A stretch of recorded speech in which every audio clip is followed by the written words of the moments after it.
Hello friends, આજના વિડીયોમાં આપણે એવા ઉપયોગી આઈડિયા જોઈશું કે જેનાથી કામ પણ સરળ થશે, તમારો ઘર અને તમારી વસ્તુ પણ વ્યવસ્થિત રહેશે. તો ચાલો વિડીયો શરૂ કરીએ.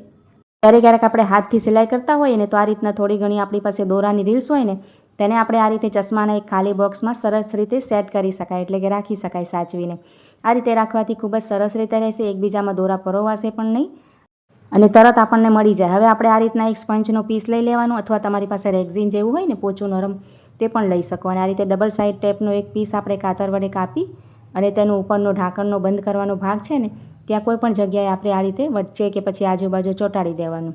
અને તેની ઉપર આ રીતે નાનું સ્પંજ કે રેક્ઝિન જે પણ તમે લીધું હોય ને તેને આપણે ચોંટાડી દઈશું સરસ રીતે કઠણ. હવે આમાં છે ને સોય પણ આવી જશે. જુઓ, એકસાથે આપણે દોરા પણ રાખી શકાય અને જેટલી પણ સોય તમારી પાસે મશીનની હશે કે આ રીતે ઝીણી કે નાની સોય હોય ને તેને આમાં આપણે લગાવી દેવાય. તો બંને વસ્તુ આપણે એક જ પેટીમાં સચવાઈ જાય. જો તમારી પાસે થોડા ઘણા બટન હોય તેને પણ આપણે આ રીતની પ્લાસ્ટિકની નાની કોથળીમાં ભરી અને સાઈડ ઉપર મૂકી દેવાય. કોઈ સીવતા હોય તો આ રીતે ટેપ વગેરે હોય તેને પણ રાખી શકાય.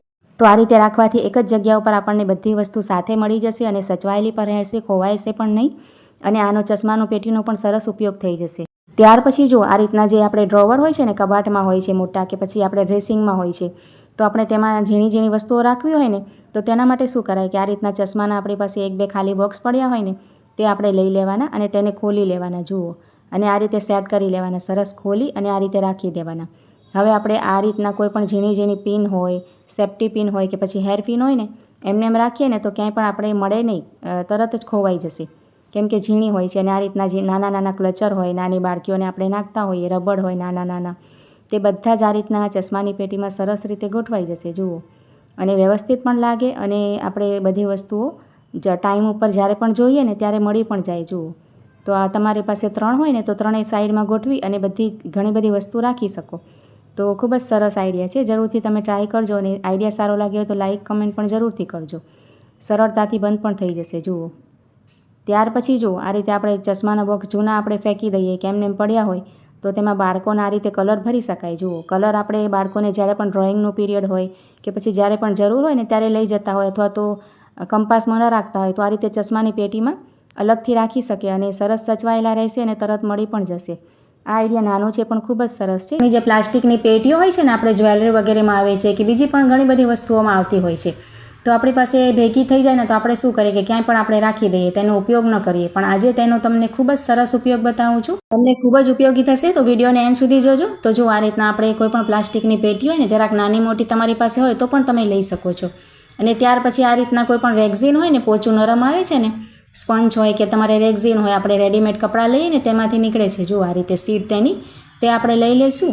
અને હવે આપણે તેને છે ને કાતર વડે કટ કરી લેવાની. આપણે જેટલી પણ તમારી પેટી હોય ને તેના માપ પ્રમાણે અંદર આવી જાય ને, સરસ સેટ થઈ જાય ને એ રીતે આપણે કાતરથી તેનો એક પીસ કટ કરી લઈશું. જુઓ, તો આ રીતે આપણે કટ કરી અને પહેલાં ચેક કરી લેવાનું કે પેટીમાં સરસ ફિટ બેસે છે કે નહીં. જો વધારે નાનું મોટું હોય તો ફરી આપણે સરખું કરી લેવાનું. અને આ રીતના જુઓ પેટીમાં આપણે તેને સેટ કરી લેવાનું, કઠણ રહે ને, સરસ ફિટ રહે ને એ રીતે આપણે રાખી દેવાનું પેટીની અંદર.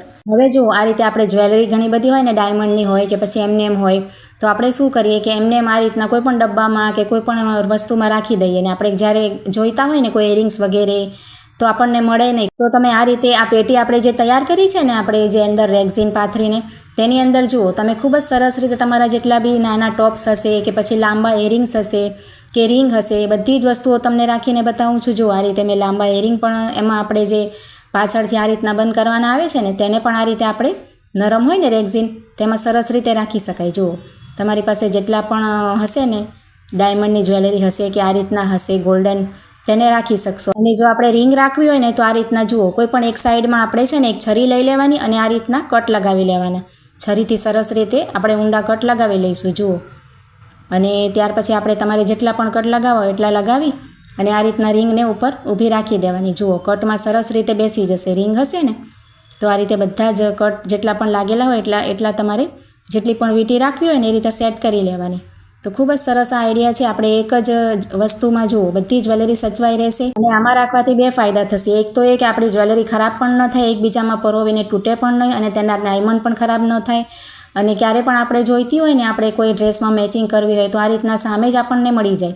હવે જો અહીંયા મેં છે ને જે ટાંચડી આવે છે ને સોય જેવી, તે આપણે લઈ લીધી છે. અને તેના જે આપણે ચેનમાં નાખવાના હોય છે ને તેની અંદર ટાંચણી પરોવી દેવાની. અંદર જેમાં આપણે ચેન પરોવીએ છીએ એમાં આપણે આ બધા જે નેકલેસના હોય છે ને ઉપરના તમે જોયું હશે બુટ્ટીમાં મેચિંગ હોય છે તે આપણે બધા જ નાખી દીધા છે. જુઓ તમે જોઈ શકો છો મારી બુટ્ટીમાં આ રીતના બધી મેચિંગ છે તો 3 એ 3 આવી ગયા છે. અને આ રીતના જે સિંગલ બુટ્ટી હોય ને જુઓ નાના ટોપ્સ વગેરે તે પણ આપણે તેમાં જ રાખી દઈએ તો એક જ પેટીમાં આપણે બધી વસ્તુઓ ઘણી બધી આવી ગઈ છે. જુઓ તો તમારે નાની મોટી પેટી તમારે વસ્તુ પ્રમાણે તમે લઈ શકો. જુઓ ખૂબ જ સરસ આઈડિયા છે. અને આ રીતના ચેન હોય ને આપણી પાસે જે શોર્ટ ચેન આપણે પહેરીએ છીએ ગળામાં તેમાં પણ આપણે એક ટાંચડી સોય જેવી હોય છે ને તેની અંદર આ રીતના પરોવી શકાય તો ખૂબ જ સરસ રીતે રહેશે. જુઓ બધી જ વસ્તુ અને એક જ જગ્યા ઉપર રહેશે અને ખૂબ જ સારી રીતે સચવાઈને રહેશે. તો આ આઈડિયા તમને કેવો લાગ્યો કમેન્ટ દ્વારા જરૂરથી જણાવજો અને સારો લાગ્યો હોય તો એક લાઇક કરજો અને મારી ચેનલને સબસ્ક્રાઈબ કરજો.